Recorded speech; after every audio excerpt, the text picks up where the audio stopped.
Welcome to the 2013 Annual Sunflower Debate.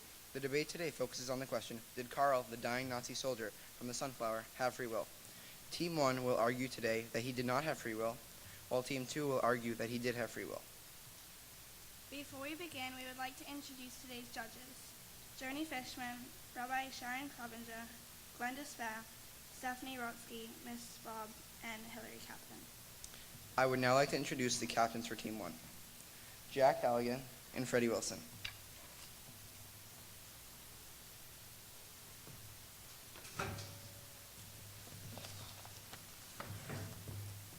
Charlotte Gordon, our fact checker, alternate timekeeper.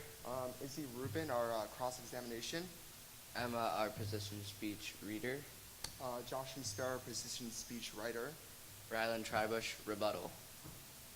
And our timekeeper, Zach Ross. Now I would like to introduce the captains for Team 2, Jess and Jake. Thank you for joining us today. We hope you enjoy the debate.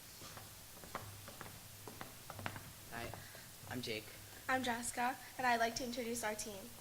We have Bella Pucker, who is the rebuttal speaker. He's Zach Ross, he's the fact checker. Emily Glickwick, the cross-examination speaker.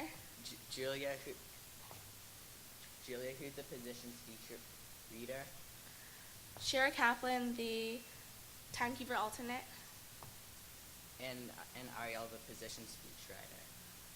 Thank you. We will now begin the debate with the presentation of Team 1's position speech.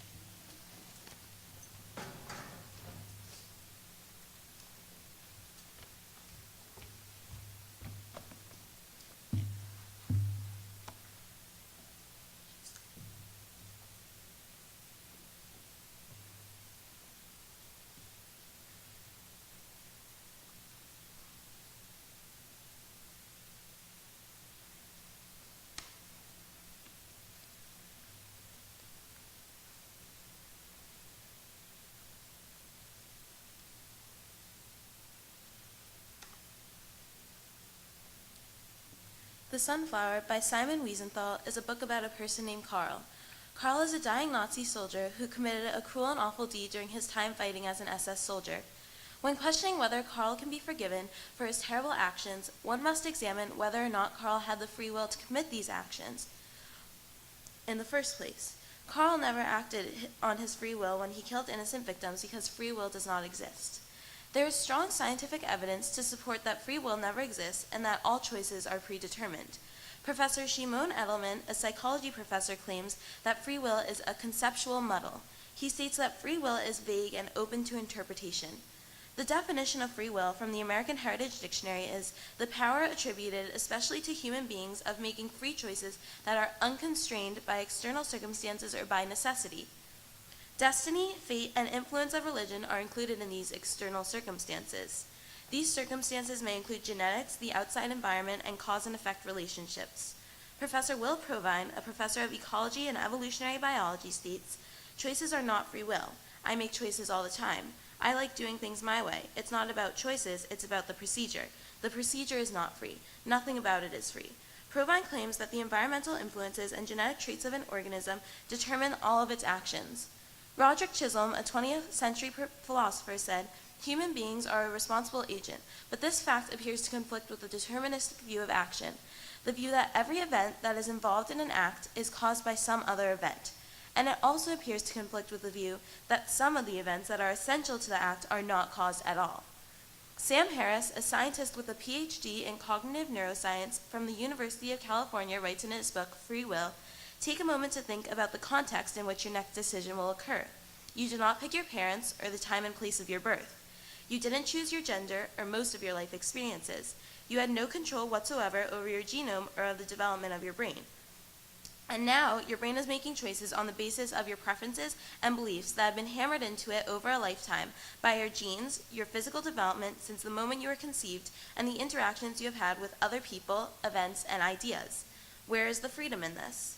Your brain and body, the vehicles that make choices, are composed of molecules, and the arrangement of those molecules is entirely determined by your genes and your environment.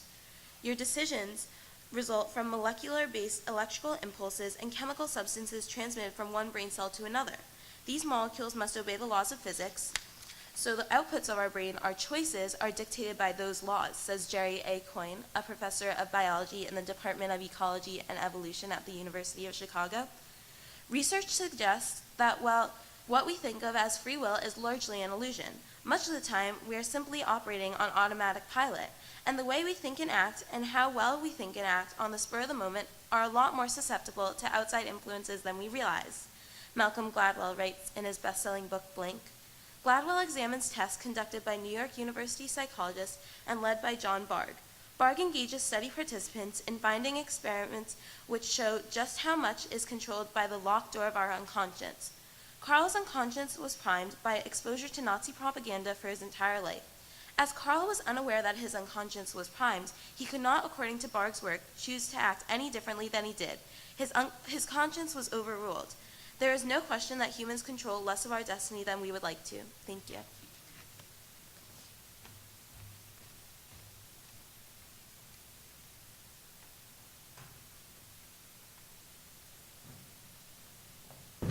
There will now be 5 minutes of preparation.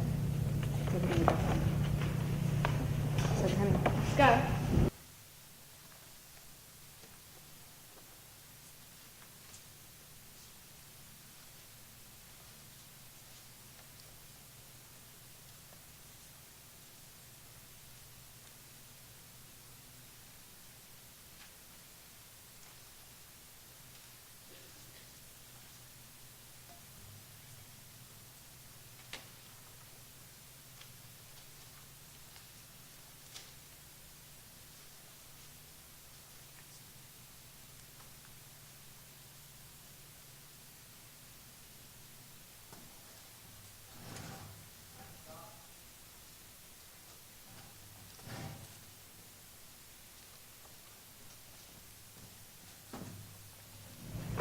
Team 2, please present your cross-examination.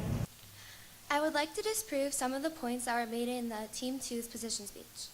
To begin, the Team 2 said that the choices are not free will.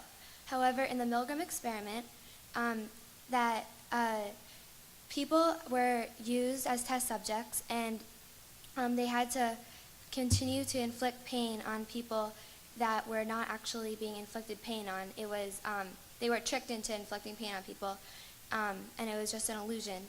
But there was a fake scientist, and he put pressure on them to stay in the experiment and continue putting pain on the people, on the prisoners that were the subjects. But some of them kept going because they did not feel that their responsibility was theirs. But the people that thought that the pain that they were putting on the other people was their responsibility could not keep going because they felt morally responsible, and they had to get out of the experiment. This was out of their own free will, and this was conflicting the fake scientists' approach by putting pressure on them to stay in the experiment. So they did have free will, and they made this choice. Also, free will, they also said that that most decisions that you make are unconscious, subconscious decisions, but this is not true because it was proven in the Libet experiment that was conducted multiple times by different experimenters, when the subject had to choose which finger they wanted to press a button with while looking at a screen, and when they thought that they had made the decision to touch the button, they had to say the letter that was on the screen. And when they did this, they realized that that the subconscious brain had initiated the decision, but the conscious brain, the active mind, did have the power to override the decisions because it was 80% accuracy. And this was not enough information to prove, because although some naive scientists thought that they could prove their point of that free will does not exist, but because the subconscious mind makes the decisions. They could not do this because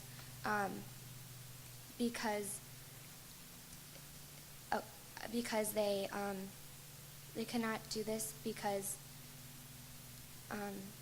the conscious mind overrides it.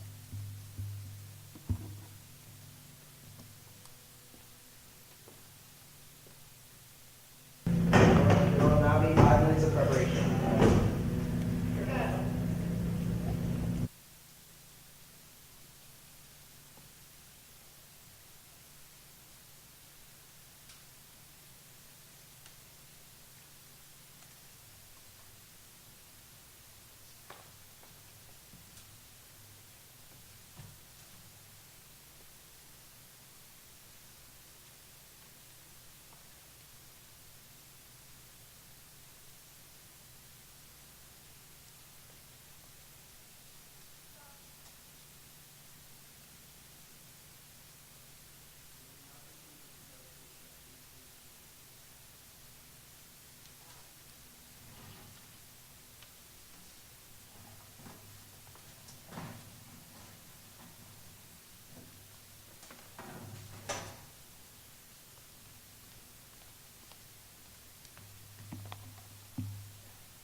Free will plays a prominent role in our everyday lives. Without free will, people would not be capable of making their own decisions and life would not be worth living. In Simon Wiesenthal's The Sunflower, Karl is a dying Nazi soldier requesting forgiveness from a Jewish man. The question is, were Karl's actions as a Nazi made out of his own control or free will, and therefore were the consequences his fault? Fortunately, science, religion, and reasoning all prove that free will exists, that Karl had it, and therefore that he was responsible for his actions. The Time magazine article from November of 2007, What Makes Us Moral, teaches that humans make decisions with their morals found in the frontal lobe of the brain. Since an entire portion of the human brain is dedicated to making decisions, and making our own decisions is the definition of free will, it is anatomically proven that free will exists. The moral dilemma, The Runaway Trolley, describes the situation where one is faced with the dilemma of pulling a lever to divert the trolley, killing one person, or not pulling the lever, killing the original 5 people standing in the way of the trolley. Studies determined that most people, when faced with this moral dilemma, chose to sacrifice one life in order to save 5. This clearly exemplifies one's free will because it came down to making the decision between killing 1 or 5 innocent workers, and the test subjects were able to make a choice. The theory that it is easier for a person to pass on responsibility for their actions to a higher authority, who made them do it, and they were merely following directions, was proven in the Milgram experiment. During this experiment, people who claimed to be following directions of a scientist were able to advance further in the experiment and cause more harm. On the other hand, subjects who felt responsible for their actions in the experiment tended to stop earlier. As humans, we differ from a class of animals with less developed brains that rely on their instincts for decision-making. Humans have more developed brains and have the capacity to make decisions for themselves and also follow their instincts. Judaism also touches on the existence of free will. In Deuteronomy, as the Israelites are about to cross the Jordan River to the Promised Land, God says, "I have set before you blessings and curses, life and death. Choose life so that you may live long and prosper." Deuteronomy 30:19. In this quote, God lays before the Israelites a reward for being obedient to God and the punishment for ignoring God's commands. This leads us to believe that God knew the Israelites had free will because God gave them choices and threatened them if they made the choice God did not want them to make. Sometimes, humans do not make the choice God wants us to make. Abraham demonstrated this ability when he disagreed with God about the destruction of the evil cities Sodom and Gomorrah. Abraham debated with God and persuaded God to change God's decision. This was Abraham's own free will because it would be pointless for God to make Abraham argue with God's self. Judaism also proves that free will exists from the lessons in Pirkei Avot. Chapter 3 of Pirkei Avot states that everything is foreseen and free will is given. This quotation explains that humans have the ability to practice free will, yet some higher power knows what is going to happen, but does not control what happens. Karl, the dying Nazi soldier, did have free will. Even though it was likely that he was influenced by family, friends, propaganda, and culture, he made the ultimate decision to commit horrible crimes. As a human being with a healthy brain, Karl had the choice to resist the influences like his family did, but he chose otherwise. Although it is difficult to oppose authority, Carl allowed himself to be influenced by his surroundings, become a Nazi, and perform horrible atrocities, all with his own free will. Taking into account all of the scientific, popular beliefs, and religious evidence, it is clear that free will does exist and that Carl, despite external influences, was guilty for his crimes through exercising his free will.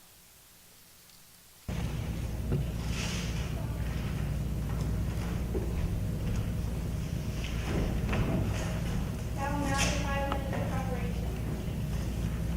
Let's go.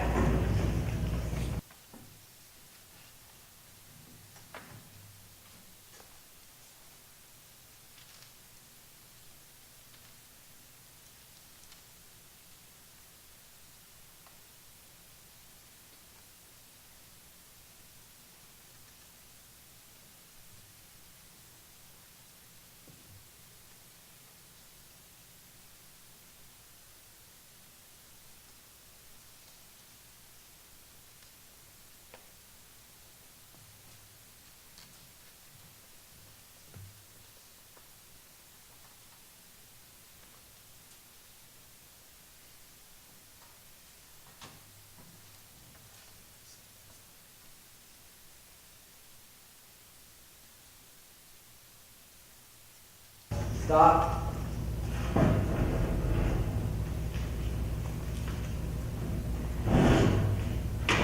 Team 1, please.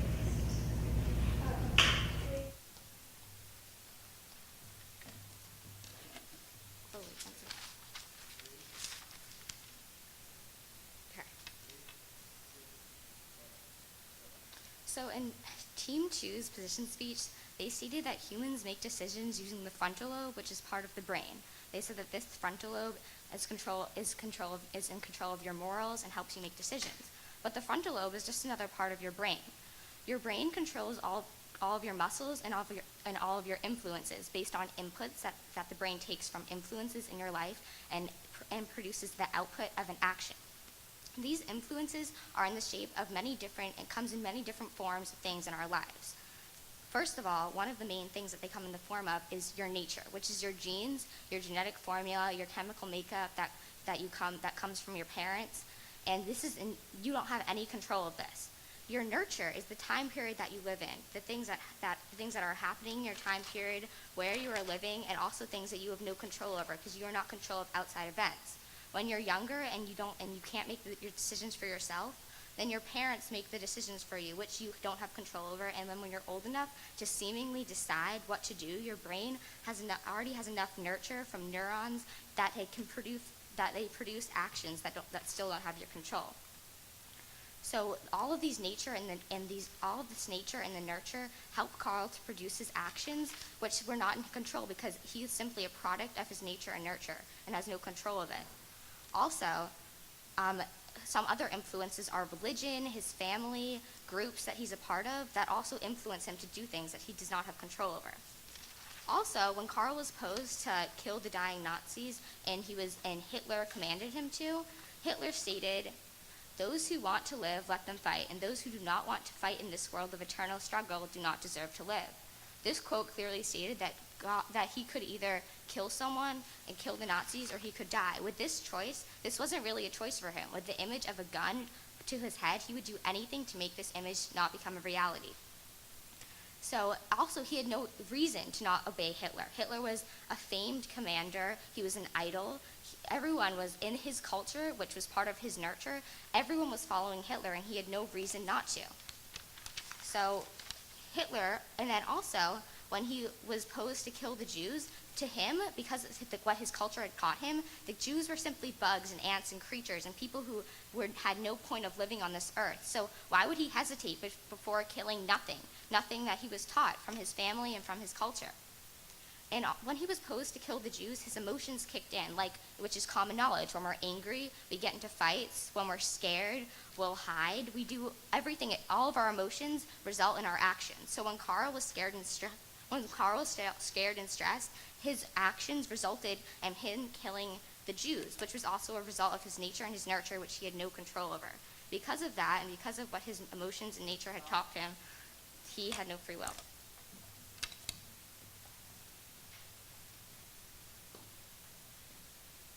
There will now be 5 minutes of preparation time for rebuttals. Team 1 will begin.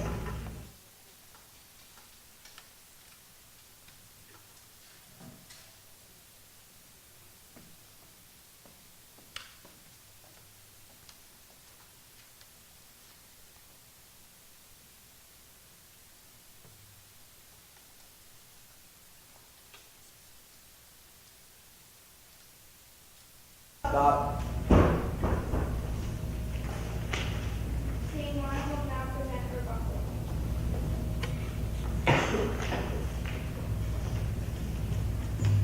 Ready? Take it on 3, 2, 1, go. What is a human? A human really is a brain controlling muscles and impulses. The brain has different inputs from the 5 senses and outputs in the form of movements and thoughts. What is a thought? A thought is an electrical reaction from the neurons in your brain which determine what you think and do. You cannot control these electrical reactions. Everybody's brain develops differently depending on their nature and nurture. The nature comes from your genes and your genetic formula, and this is not up for people to decide. This includes things such as age, personality, gender, and skin color. Nurture consists of the experiences and memories that come from society, education, the time period, and many other influences in your life. The thing that you call your morals come from these natures and nurture, along with your body's personal preferences. Why do you like certain things and dislike others? These likes and dislikes are all biological. Things such as certain foods, movies, music, or even hearing someone say something nice start chemical reactions in your brain that make you feel better. When you hurt your body or hear something negative, chemical reactions also go off, making you feel worse. How and when these chemical reactions occur vary from person to person depending on their genetic structure and experiences in their memory and in their brain. Why do some people like chocolate ice cream more or less than vanilla? These preferences are determined by biology, not by individual choice. As a sum, your nature, your nurture, your morals, and your preferences determine all of your actions. You say that in one test, some people were able to override their subconsciousness to change their decision on what button to press. But what is doing this overriding? It's just another part of the brain that's controlled by the same genes and experiences. In regard to the Milgram experiment, everybody that was in the experiment had different experiences in their life. Everybody was different. Some of them had brains that were trained to listen more to authority, and some had brains that were born to listen to authority. The fact that some people continued to hurt the other person and some people stopped was not because of free will. It was because of that person's nature and nurture. In regard to religion, we do not have proof onto whether God exists or doesn't. Everybody believes in the Torah and God differently. Some Jewish people do believe that God gives us choices and we are responsible for what we do. But others believe that God determines all of our actions. For example, in Exodus, God controlled the actions of Pharaoh. Was there free will in that?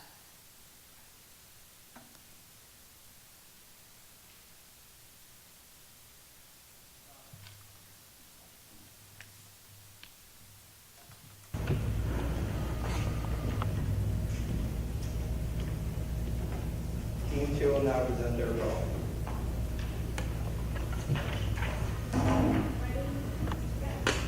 I would like to thank the other team for bringing up a lot of thoughtful and strong arguments. I would also like to refute some of the points in the opposing team's cross-examination, as well as bring up some additional supporting arguments for the existence of free will. First, I would like to disprove the point that genetics are not determined by you, you're born with them. However, genetics have a bearing on one's physical appearance and some of one's personality. That said, these factors are only inputs into moral choices. Humans are the agents to their morality, and therefore they are capable of shaping the output or decision. Also, some people are born with a murder gene, and it is scientifically proven that people can oppose a murder gene. Therefore, they are opposing nature. Humans are influenced by both nature and nurture. In other words, yes, your genetics are set up to some degree, but how you interact with the environment also influences how you develop and behave. Next, I would like to disprove nurture. it is possible to disprove nurture. For example, many Nazis did not become, many people living in Germany did not become Nazis. Karl had no reason to obey Hitler. His family disobeyed Hitler. Why couldn't Karl? Many righteous Gentiles and others did not cave into Hitler's regime. Therefore, it is possible, even with a gun to your head, to disobey Hitler. Next, I'd like to bring up the point that a philosophical argument for free will is made by Plato, a classical Greek philosopher. He believed that the first step towards a person's freedom was having control over one's senses and electing the mind as the ruler of one's life. This quote illustrates that people live freely within their mind and take charge of their decisions and senses, or utilize their free will. Next, if society did not think that free will existed, then prison and legal system would be non-existent as well. There would be no point in punishing people for their actions because they would have no control over them and it would likely not be their fault.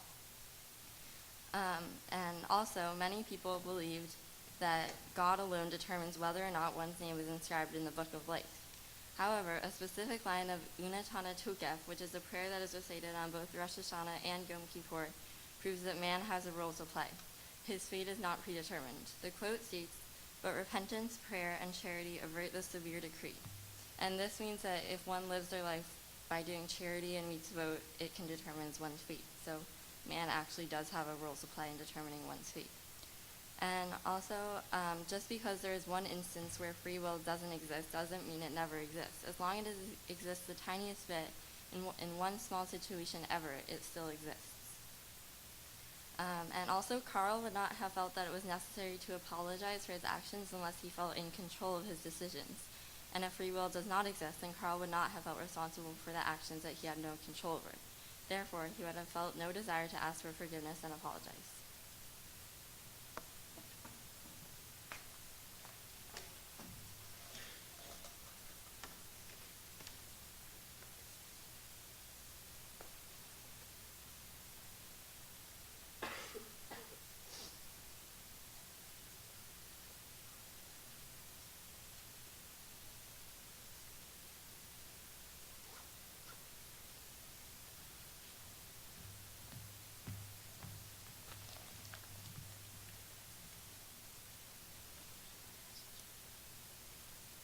Our debate is now concluded. Please give a round of applause for each team in recognition of their hard work. And one more thank you to our judges for joining us today.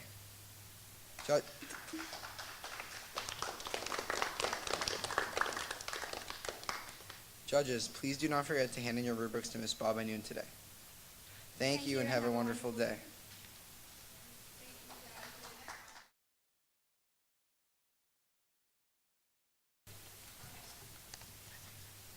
Welcome to the 2013 Annual Sunflower Debate. The debate today focuses on the question, did Karl the dying SS soldier from the Sunflower have free will? Team 1 will argue that he does have free will, while Team 2 will argue that he does not. Before we begin, we would like to introduce today's judges. Adrienne Frechter, Rabbi Ellen Pilder, Glenda Speyer, Amy Gold, Adrian Uretsky, Ali Fine, and Mrs. Bloomberg O'Brien.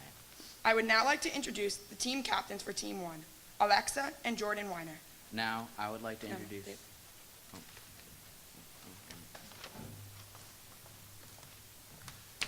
Hi, I'm Jordan. And I'm Alexa.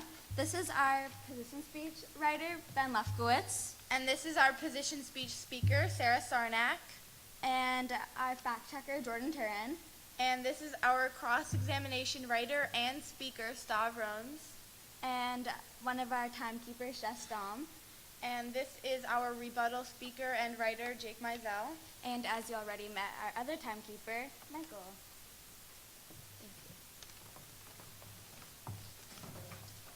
Now, I would like to introduce the team captains for Team 2, Perry Wallach and Eden Oldsberg.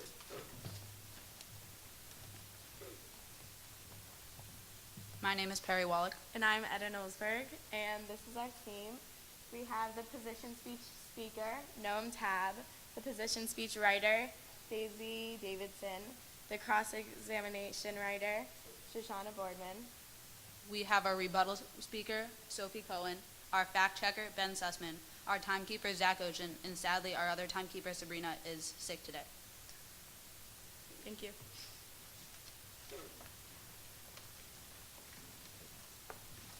We would now like to begin with the presentation of Team 1's position speech. Thank you.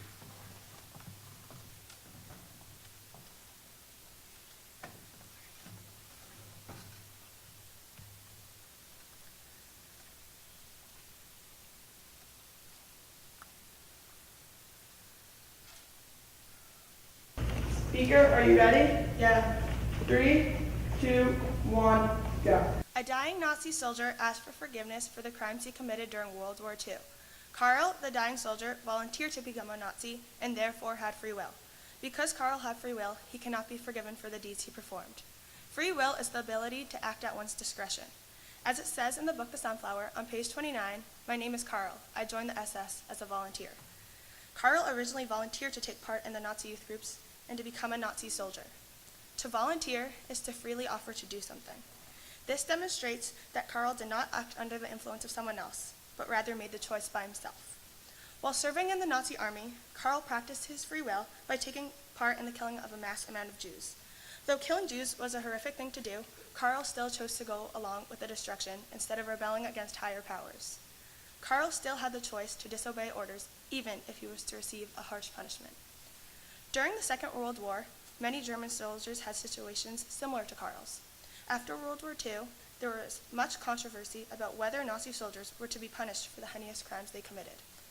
The Nuremberg trials, held from November of 1945 until October of 1946, focused on whether or not the Nazi high-ranking officials were justified to the excuse, "I was just following orders." In the end, 12 out of the 21 war criminals were sentenced to death, and 7 were sentenced to prison time. The court believed saying "I was just following orders" was not a good enough response, as everyone had the choice between following orders or undergoing consequences. This is similar to the example of putting a gun to one's head. If a man has a gun to his head, he does in fact have the free will to decide his fate. Do what is being asked of him, or don't, but then die. Even though all the Nazis were highly influenced to join the Nazi Party due to propaganda and social backgrounds, as they were raised in Nazi Germany, they still had the free will to choose otherwise. Making decisions occurs in the frontal lobe of your brain. This part of the brain controls, among other things, reasoning and judgment. When someone is faced with a dilemma, a situation in which a difficult decision has to be made between two or more alternatives, the brain processes the choices and argues with itself what the just choice is.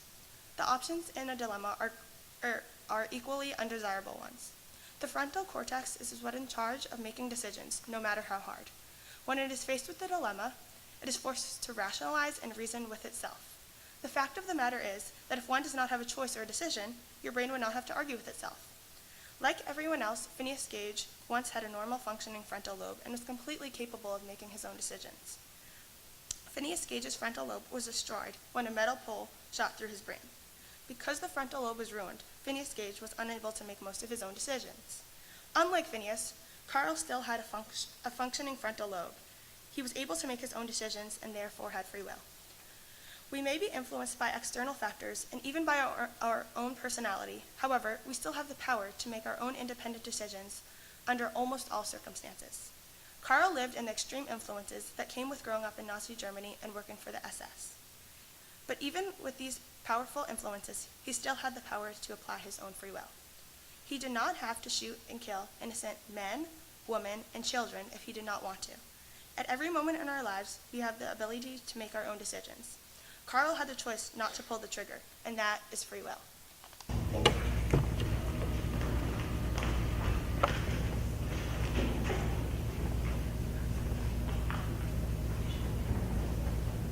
There will now be 5 minutes of preparation.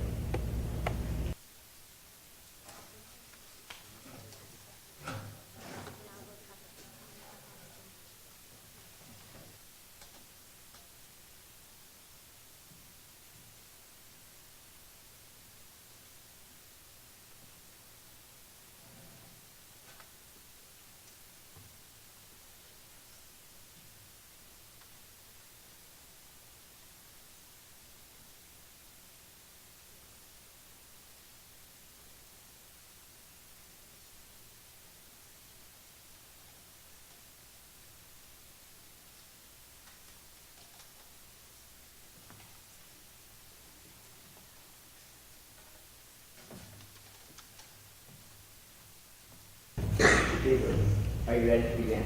Yes. Okay. 3, 2, 1, go. You said that the frontal lobe controls reasoning and judgment, and that the brain processes choices there and makes its own choice in the frontal lobe. And you brought up Phineas Gage, and you said that Carl's frontal lobe was fully functioning, so he had his free will.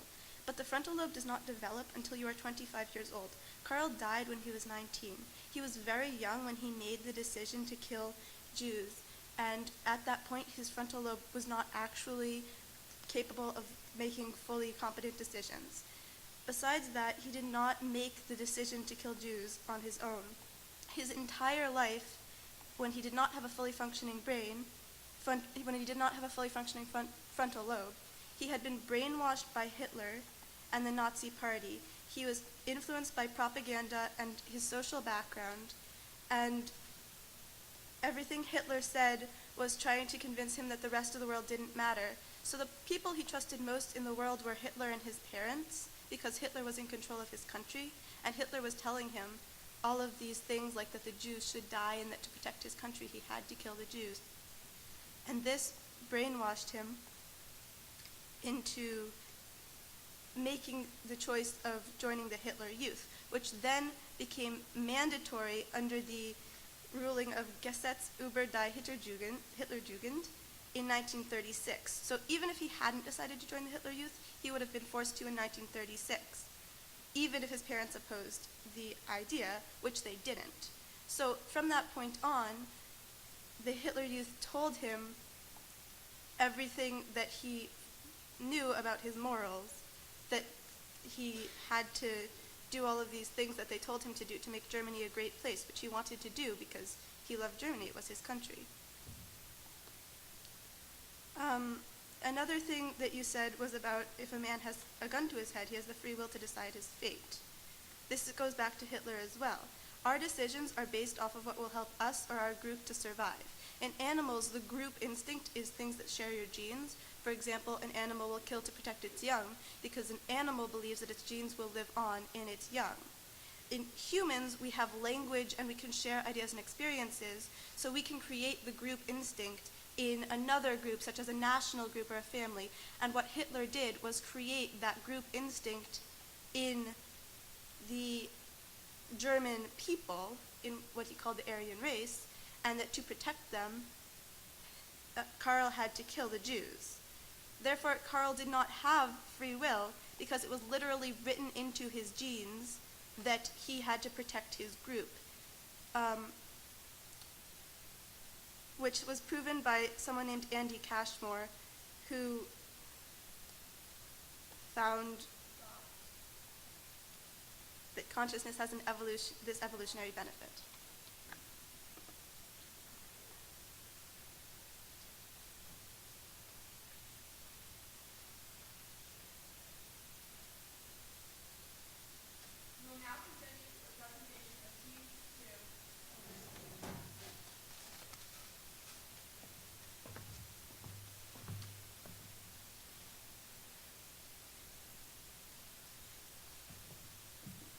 Speakers, are you ready to begin?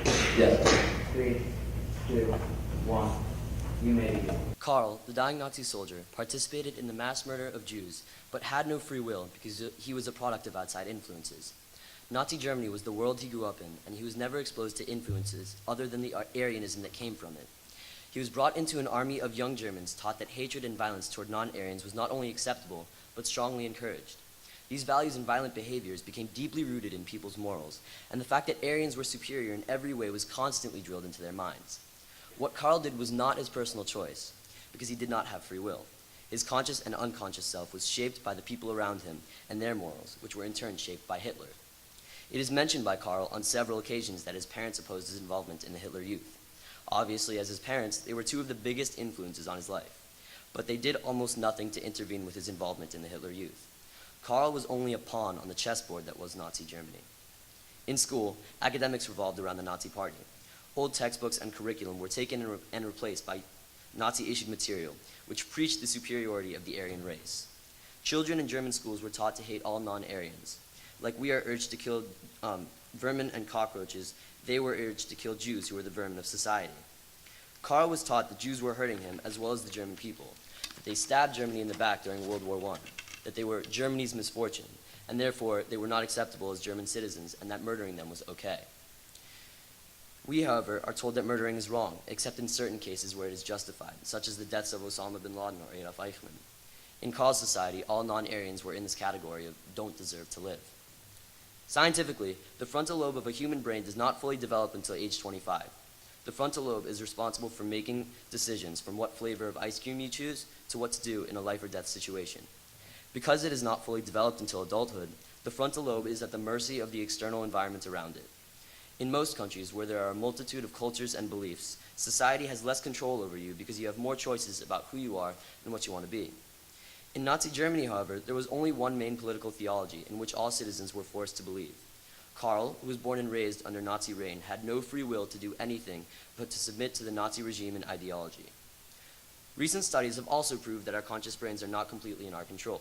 In 2008, Dr. John Dylan Haynes, a neuroscientist at the Max Planck Institute in Munich, Germany, concluded that decisions are made about 7 seconds before we are consciously aware of them. The people involved in the study were given 2 buttons to push and asked to push them while looking at a clock. They then said at what time they had decided to push the button that they did. But when their brains were scanned, it turned out that the decisions were made 7 seconds before they said they were. In summary, the decisions we make are made before we are aware of them, and therefore are to a certain extent predetermined. The Nazi government took 3 crucial steps to ensure that the ideology they were preaching to their people would become deeply rooted in their minds. First, they isolated Germany from the rest of the world. They made Germany a world in itself, like a bubble. Every source of knowledge was infused with Nazi propaganda. They had no reference to the rest of the world. After isolation, the second step to brainwashing was to force the German people to surrender much of their original identity and become a cog of the Nazi machine. Finally, once the first 2 steps were completed, the third step was to institute a new social and moral standard. In conclusion, Karl had absolutely no free will. He was completely a product of Nazi Germany's mass brainwashing. He may not have wanted to kill the Jews, but in the bigger picture, the decision was not his to make. The only thing he could do was to be part of a larger scheme by the Nazis. Now, finally, let me leave you with this quote said by Adolf Hitler. "He alone who owns the youth gains the future." Thank you.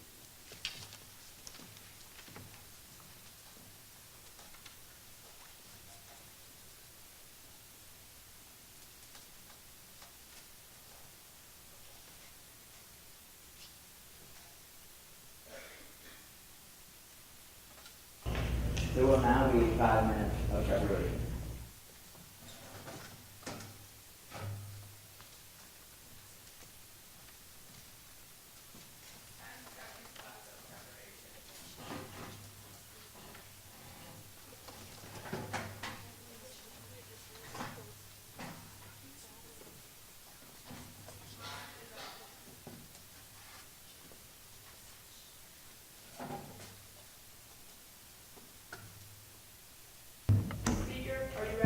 Yes.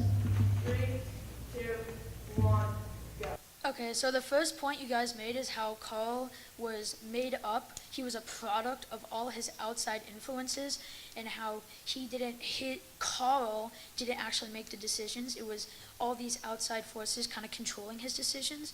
Well, if that's true, then why would Karl later ask for forgiveness? If he was being brainwashed by the Hitler Youth and by all the things that Hitler said, then why would he ever ask for forgiveness and think that what he was doing was wrong? If he was truly brainwashed, then he would think that he was doing the right thing all along, and he would never ask a Jew for his forgiveness.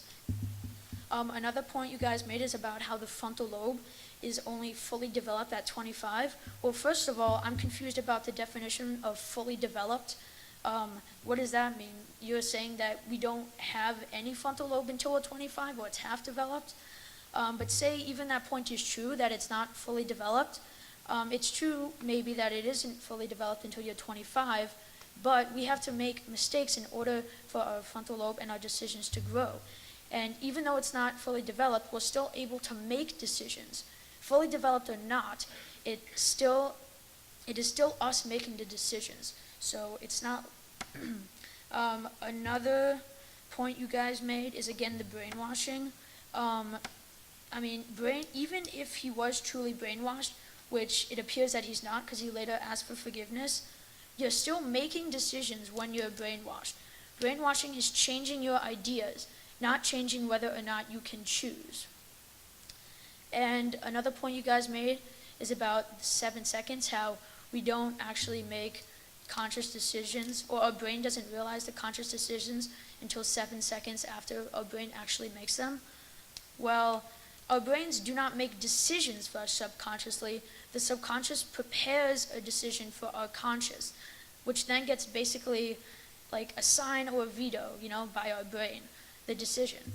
The subconscious brain activity, that's getting a decision ready for the conscious, and it's picked up by scanners that are mentioned in this. And now, another point you guys made is how you talked about determinism. Well, there's no really proof about how determinism is real. However, there is proof about the frontal lobe and how it makes human decisions. And this is all learned in our language arts class from Miss Bob. And some of the things the frontal lobe are responsible is higher order functions, planning, reasoning, judgment, and multitasking, decision-making, and complex tasks. So there is proof that the frontal lobe makes our decisions. There is not proof of how determinism or how the 7 seconds is real. Thank you.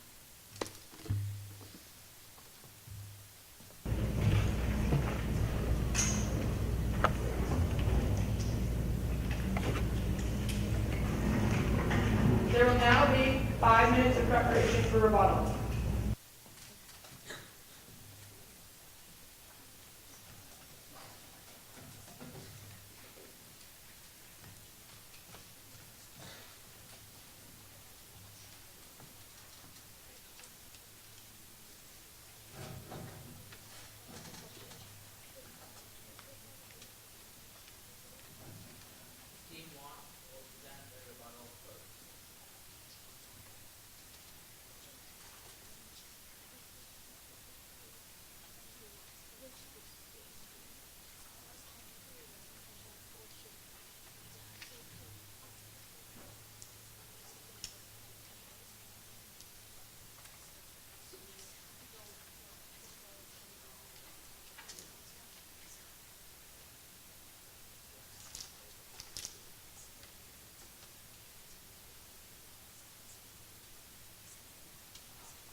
Speaker, are you ready?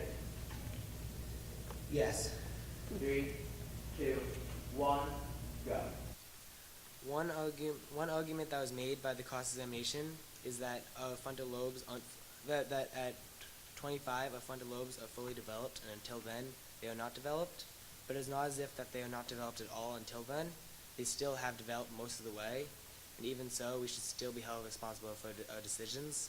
You can't committing murder. You still, even at that age, you have your conscience of what you do, and you are able to tell that's something that's wrong. And he obviously did, as our cross-examiner said, asked for forgiveness later on. And it was said that he could not have rebelled, and that in Nazi Germany there's only one path, and he literally could not have rebelled. There were righteous Gentiles. There were people who did rebel. There were major groups of people, like in the Sophies and Hans School and the White Rose Egg, which is a nonviolent group that went against Hitler's regime. You can rebel. There may be a huge cycle, huge system that tries to make it so you can't rebel, but you still have the power to go against that, to go with what you know is right, and to go with what's really moral. And as was said, and additionally, the fact that Carl was actually asking for forgiveness shows that he accepts the fact that he indeed did have free will, because you can't, if you're 100% brainwashed, there's no way that you're going to be asking for forgiveness against what your brainwashing is. That doesn't make sense. That argument does not work. Obviously, he had his own free will, and he knew what he did was wrong.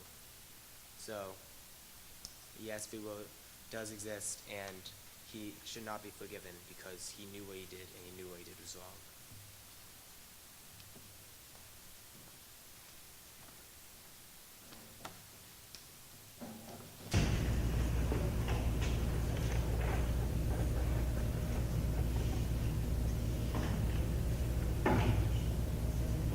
Team 2 will now present a rebuttal.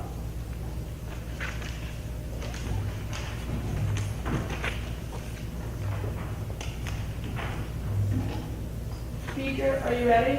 Yes. 3, 2, 1, go. Okay, so you asked why Carl would ask for forgiveness if he was brainwashed to believe that he was right. The answer to that was that he had other smaller influences like his parents. They never explained to him why Hitler was wrong, which allowed him to be brainwashed. But he also knew that they disapproved, and so he doubted whether his actions were really right on his deathbed. He also may have been exposed to other influences, but he didn't trust them as fully as he trusted Hitler and his own country. You also asked what the frontal lobe being fully developed yet meant. Well, people learn the difference between right and wrong when a tissue called myelin finishes growing in our brains. It connects different parts of the brain, which allows us to make connections that help us understand what is right and what is wrong. Experts say that the growth of myelin is different in different people. For some people, it is finished developing by the age of 15. For others, it finishes by the age of 20. However, its growth depends largely on the environment you grow up in. Dr. James Farrow, the Associate Professor of Medicine and Pediatrics at the University of Washington School of Medicine, says, abuse, emotional deprivation, and exposure to violence or drugs retards development, meaning that not all children develop a conscience along the same timetable. Since Carl was exposed to the violence and immorality of Nazi Germany for nearly all his life, his sense of morality was almost certainly delayed. This is what we meant by his frontal lobe not being fully developed. You also mentioned that we have to make mistakes for our frontal lobe to grow. That may be true, but it wasn't really our point. Our point was that the frontal lobe, being undeveloped, was easily shaped by his outside environment. Also, you mentioned that we talked about determinism, but I don't believe that we ever really mentioned that. We mentioned that something was predetermined in our position speech, but we didn't talk about the theology of determinism. We also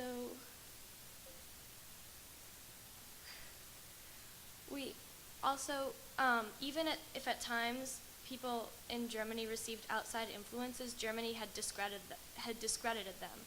So if we've been told all our lives that the earth is round, and if somebody who you believed didn't understand things told you that the earth was flat, you of course wouldn't believe them. That's what it was like for for Carl when outside influence told him that the Jews weren't evil. And since on his deathbed he said that he didn't want to kill the Jews, and since his mother said that she thought he would never do such a thing, and that he didn't want to do it, then he, of course, must not have had the free will to not do it. Thank you.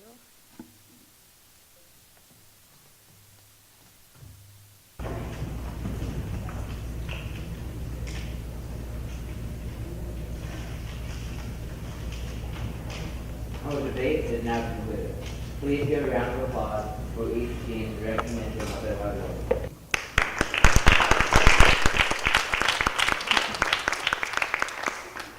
And one more thank you to our judges for joining us today.